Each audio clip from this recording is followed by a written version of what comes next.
Goggles पहन लो। Big daddy तुमको flare आ रहा है। 2 सेकंड बेटा। 2 सेकंड में कौन सा मैजिक हो जाएगा?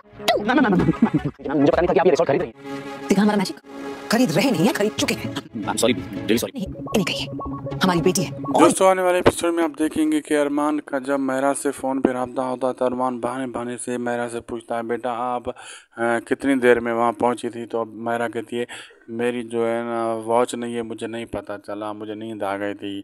तो अरमान कहता है, उस नाइस जगह का नाम क्या है? महरा कहती है, मुझे नहीं पता। अरमान कहता है, जहाँ तुम रह रहे हो वहाँ बीच है या फिर कोई पहाड़? तो महरा कहती है यहाँ पहाड़ भी हैं, वाटर भी है। तो अरमान कहता है, वहाँ का मौसम कैसा है? तो महरा इस सवाल को गोल मोल कर जाती है। तो अरमान कहता है, तुम कुछ और तो बताओ, वहाँ पे होटल है, रिजॉर्ट है, कहाँ रहती हो तुम इस वक्त, कहाँ हो? तो महरा कुछ बताने वाली होती है लेकिन दादी साहब उसे रोक लेती है। तो अरमान को महरा कहती है, बस बहुत हो गया, अब दूसरे मर्तबा बताऊंगी, अभी हमको देर हो रही है, अभी काफ़ी सवाल तुम एक ही बार एक ही चीज़ पूछ रहे हो। तो अरमान कहते हैं, हमारे तुम्हारे बीच कोई सिगरेट नहीं, तुम बताओ मुझे।